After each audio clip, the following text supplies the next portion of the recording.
सभी रसखान के सवैये पाठ समझने जा रहे हैं। इसका पहला और दूसरा पद का भावार्थ समझाएंगे हम आपको। रसखान जी कहा जाता है कि श्री कृष्ण को बहुत अधिक मानते थे, जबकि रसखान जी मुसलमान थे, लेकिन फिर भी उन्हें श्री कृष्ण से बहुत अधिक प्रेम था। यहाँ तक कि क्योंकि उस समय के नहीं है ये कि जब श्री कृष्ण थे, ये तो बहुत समय बाद, ये 1548 में इनका जन्म हुआ। दिल्ली में एक पठान परिवार में हुआ था। इनका मूल नाम सैयद इब्राहिम था। ये श्री कृष्ण की उस हर वस्तु से प्रेम करते हैं जो जिसका नाम श्री कृष्ण से जुड़ा हुआ है। मथुरा में जाने के बाद जितनी भी वस्तुएं हैं जो श्री कृष्ण के नाम से जुड़ी हुई हैं, क्योंकि उन्होंने श्री कृष्ण के बारे में पढ़ा इसके बाद उन्हें श्री कृष्ण से सबसे अधिक लगाव हुआ। इसी के बारे में उन्होंने लिखे हुए हैं कुछ सवैये। उन्होंने कई रचनाएं भी की हैं। प्रेम वाटिका, सुजान रसखान, रसखान रचनावली करके कई रचनाएं भी की है। दान लीला करके भी उन्होंने एक रचना लिखी हुई है। उन्होंने श्री कृष्ण के प्रत्येक वस्तु से अपने अनुराग या प्रेम को प्रकट किया है। इसका फर्स्ट सवैया देखिए। मानुष हो तो वही रसखान, बसों ब्रज गोकुल गांव के ग्वाल। अर्थात रसखान जी कहना चाहते हैं कि यदि ईश्वर ने हमें मनुष्य का जन्म दिया, यदि मुझे ईश्वर ने मनुष्य का जन्म दिया, तो वही रसखान बसों ब्रज गोकुल गांव के ग्वाल। तो मैं कहाँ बसना चाहता हूँ? ब्रज में, और उन ग्वाल वालों के साथ में जिनके साथ में श्री कृष्ण रहा करते थे। रसखान की यही अभिलाषा है। मानुष हो तो वही रसखान, बसों ब्रज गोकुल गांव के ग्वाल। मैं ग्वाल वालों के साथ रहना चाहता हूँ। किन ग्वाल वालों के साथ में जिस तरह से श्री कृष्ण है ना उनके साथ रहते थे, इसी तरह से मैं भी ब्रज के ग्वाल वालों के साथ रहना चाहता हूँ। लेकिन कहते हैं ना कि 84 लाख योनियों में जीव भटकता है। पता नहीं, हम ये भी नहीं कह सकते कि इस जन्म में हमें मनुष्य का जन्म दिया ईश्वर ने, अगले जन्म में पता नहीं क्या बनाएगा। तो उनका कहना है, जो पशु हो तो कहा बस मेरू। यदि ईश्वर ने हमें पशु बना दिया तो इसमें हमारा तो कोई भी बस नहीं है, मैं तो कुछ नहीं कर सकता हूँ। जो पशु हो तो कहा बस मेरो, चरो नित नंद की धेनु मजार। लेकिन ईश्वर ने यदि हमें पशु बना दिया तो इसमें हमारा कोई भी बस नहीं है। फिर भी मेरी इच्छा है कि मैं नंद की गायों के, धेनु मतलब गायों के बीच में ही रहना चाहता हूँ, उन्हीं के साथ चलना चाहता हूँ। यदि ईश्वर ने हमें पशु बना दिया तो मुझे गाय ही बनाना, और वह गाय मैं ऐसी बनूं जो नंद बाबा की जो गाय चलाते थे श्री कृष्ण, तो मैं भी है ना उन गायों के बीच में रहूं जा करके।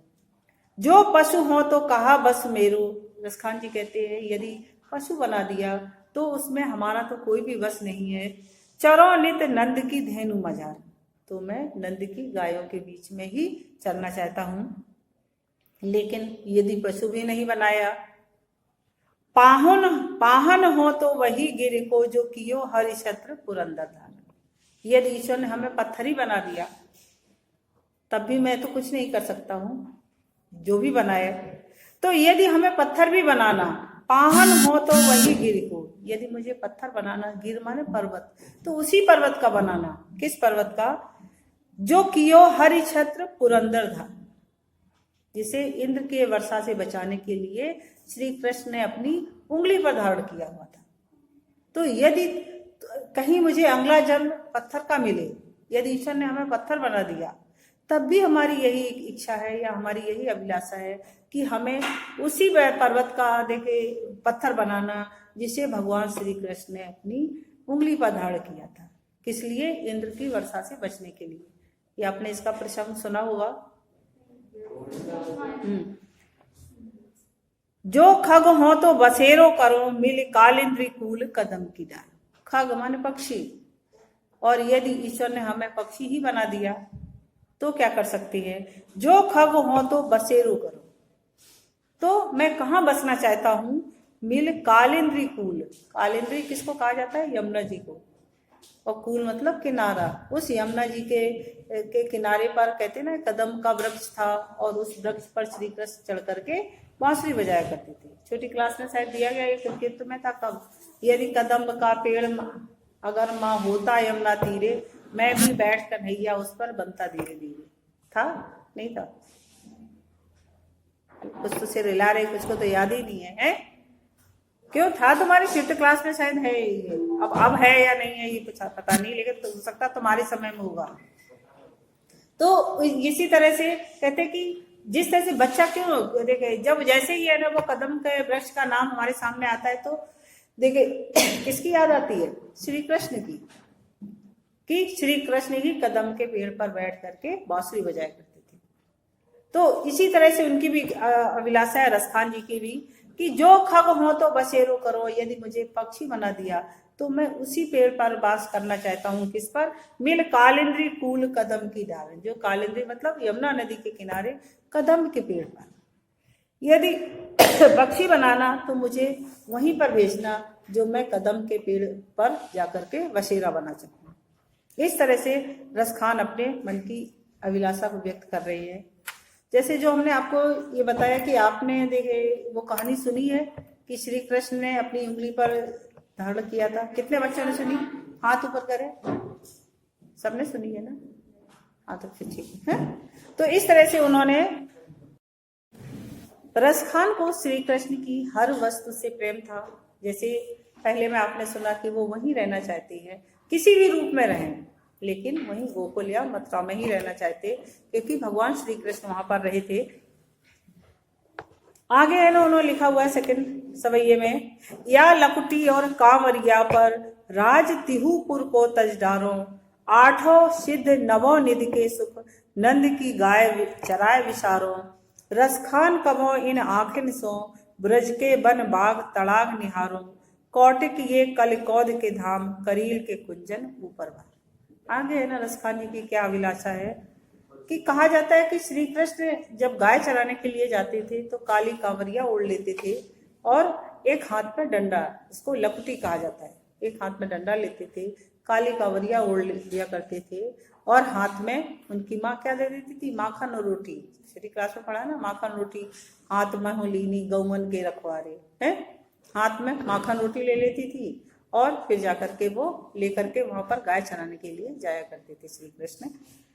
तो जिस लकड़ी को वो हाथ में पकड़ते थे और जिस कंबल को वो ओढ़ा करते थे, या लकुटी और कांवरिया पर, जिस देखे श्री कृष्ण द्वारा ओढ़ी गई देखे कांवरिया पर और हाथ में ली गई लकुटी पर राज तिहुपुर को तजदार। रसखान जी कह रहे हैं कि यदि तीनों लोगों का राज्य भी हमें मिले तब भी मैं इन पर न्यौछावर करने के लिए तैयार हूँ।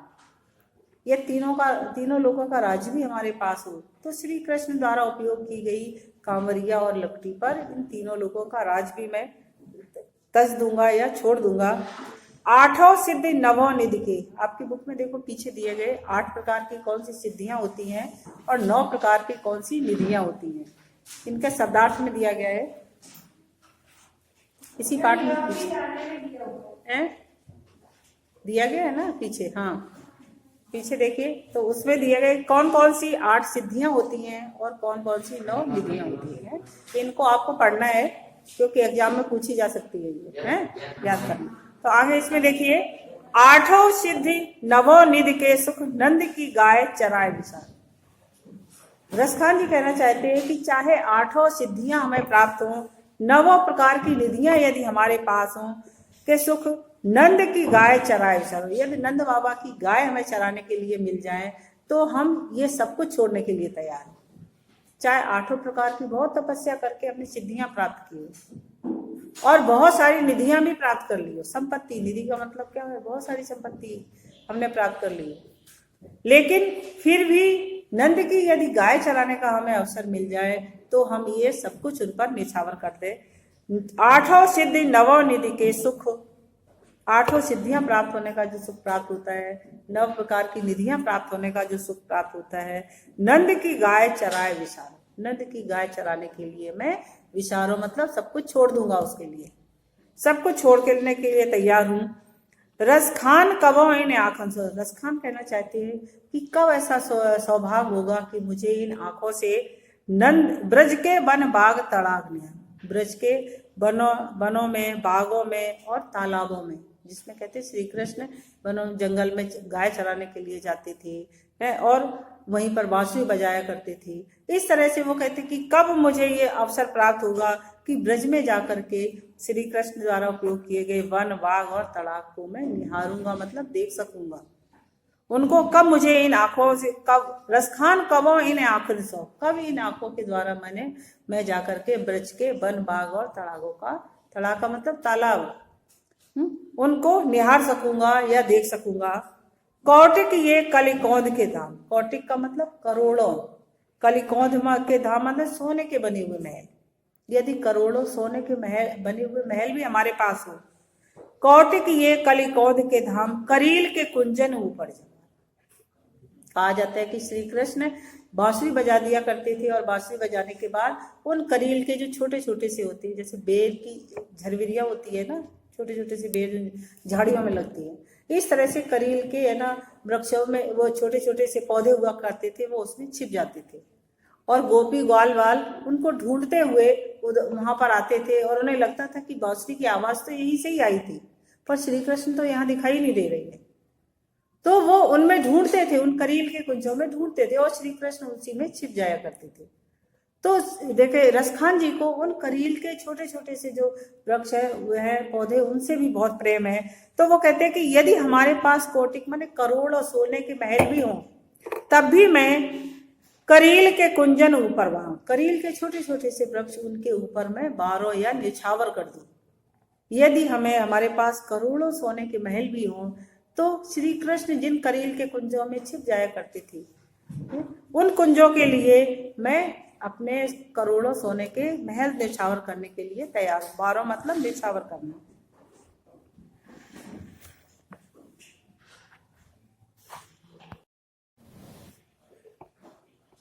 कवि रसखान अगले जन्म में ब्रज में ही क्यों रहना चाहते हैं?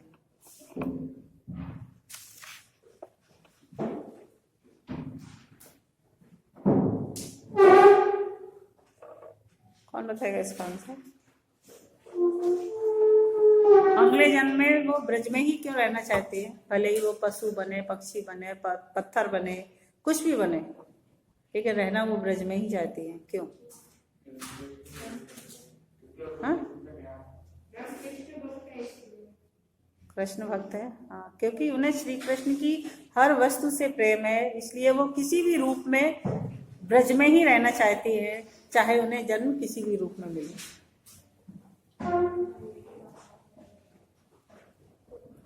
और ये सब उन्हें श्री कृष्ण की लीलाओं का ज्ञान कैसे हुआ?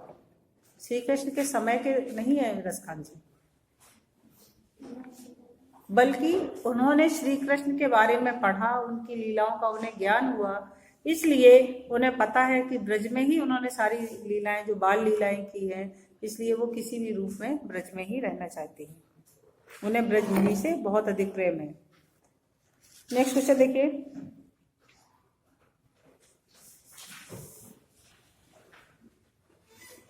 रसखान अगले जन्म में गोवर्धन पर्वत का ही पत्थर क्यों बनना चाहते हैं?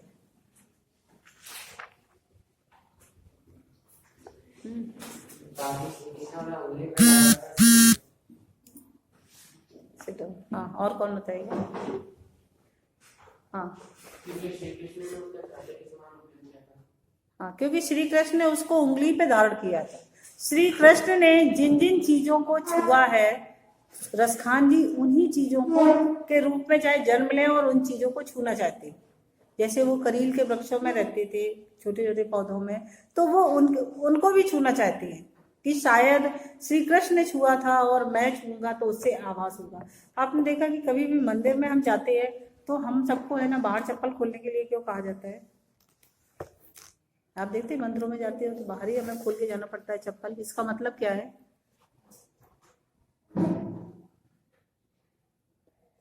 क्यों खोल के जाते?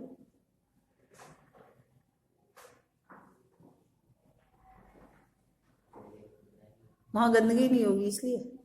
हाँ, और क्या कारण है? हाँ, भगवान का आदर करते हैं। और इसका कारण ये, कहीं कहीं भी हम मंदिरों में, तीर्थों में जाते हैं और उसके बाहर हमें चप्पल इसीलिए हम खोल के जाते हैं क्योंकि हो सकता है उस मंदिर में, उस तीर्थ स्थान में कोई ऐसा महापुरुष आया हो जिसके उसने भी उसी जगह पर पांव रखे होंगे जिस जगह पे जाकर के आप पांव रखते हो, उसके पैरों की रज है, शायद आपके शरीर में भी लग जाए, जिससे कि आपका उद्धार हो जाए, आपका मन बदल जाए। इसलिए कभी भी हम तीर्थों में जाते हैं तो हमें बाहर ही चप्पल खोलना पड़ता है क्योंकि उसके धूल के, शायद कोई ऐसा सिद्ध पुरुष यहाँ पर आया हो और उसके पांव की जो रज है, और वो हमारे, जब हम जाएंगे वो जहां से निकला होगा हम भी उधर से, क्योंकि रास्ता तो एक ही जगह रहता है ना कि यहाँ यहाँ लोगों को जाना है। तो उसके पांव की रज शायद हमारे शरीर में भी लग जाए और जिसके कारण हमारा भी उद्धार हो जाए, या हमारा मन परिवर्तित हो जाए, या हमारे मन के विचार परिवर्तित हो जाए। इसीलिए हम जाते, कभी भी आपने देखा कि हमें एक सिद्ध गंगा यमुना में ही स्नान क्यों करते?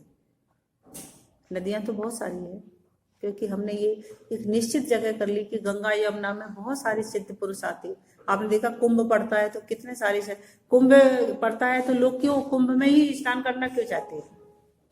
उसका भी कारण यही है क्योंकि कुंभ में जब पड़ता है तो अनेक तरह की शक्तियां वहां पर, यहाँ तक कि कहते हैं आकाश में देवता भी आते हैं उसमें नहाने के लिए, और उन शक्तियों के उस जल का स्पर्श उन्होंने भी किया हुआ है, और आपके शरीर में भी उस जल का स्पर्श होगा तो आपकी बुद्धि सुधरेगी, अर्थात आपका उद्धार होगा। इसलिए हम कहीं कुंभ पड़ता है, कोई स्नान होता है तो हम वहां पर इसीलिए जाते कि उसके द्वारा उपयोग किए हुए चीज को, जिस तरह से रसखान कहते हैं ना कि श्री कृष्ण ने जिन जिन चीजों का उपयोग किया है, हम उन्होंने, क्योंकि श्री कृष्ण ने उंगली पे धारण किया था उसको, श्री कृष्ण ने उस पर्वत को छुआ, इसलिए हम उसी पर्वत पे रहना चाहते हैं। तो इन सब के पीछे यही कारण होता है, क्योंकि यदि हम ऐसे लोगों से मिलेंगे या ऐसे लोगों के संपर्क में रहेंगे जो सात्विक विचारधारा के, हमारे अंदर भी उसी तरह की विचारधारा उत्पन्न होगी। इसलिए आप कितने, कभी कभी तो किसी मंदिर तो बहुत बड़ा होता है लेकिन हमें अपने चप्पल जूते बहुत दूर खोलने होते हैं, और हम पैदल ही है ना वहाँ पूरे में घूमते हैं, क्योंकि वो धार्मिक स्थल, हमें ऐसे तो हम कहीं नहीं जा सकते ना हमें कोई सिद्ध पुरुष, कोई महात्मा, कोई हमारे संपर्क में कौन आएगा? हमारे घर पे कौन आ रहा है? कोई भी नहीं आ रहा है। हम मंदिरों में ही जाते, वही सब कुछ, सब बहुत सारे लोग मिलते हैं जो इस तरह के, भी मंदिर में तो वही जाएगा जो सात्विक विचारधारा का होगा, वैसे लोग तो वैसे भी कम ही जाते हैं। तो जो सात्विक विचारधारा का होगा वो पुरुष जाएगा, उसके पैरों की रज शायद हमारे शरीर में भी लग जाए है, और उसके लगने से हमारी भी बुद्धि बदल जाए। तो इसलिए हमेशा हम इसी तरह का संकेत रसखान ने भी दिया है, क्योंकि श्री कृष्ण ने उसे उंगली पे धारण किया हुआ था, श्री कृष्ण ने उसको छुआ, इसीलिए हम उसी पर्वत पर रहना चाहते हैं। हाँ, नेक्स्ट देखिए, एक इसमें भी हरिश्चंद्र पुरंदर धारण में कवि ने किस कथा की ओर संकेत किया है?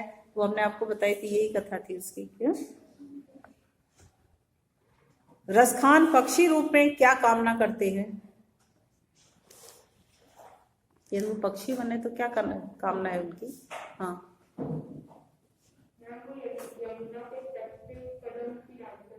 हाँ, कदम के वृक्ष पर ही बैठना चाहते हैं, क्योंकि श्री कृष्ण वहां बैठ करके बांसुरी बजाया करते थे। श्री कृष्ण उस कदम, यमुना के किनारे था, श्री कृष्ण उस कदम के वृक्ष पर बैठ करके और उस पर बांसुरी बजाया करते थे। इसलिए चाहे वो पक्षी बने तो भी वो उसी वृक्ष पर बैठना चाहते हैं जहां श्री कृष्ण बैठा। Sit down.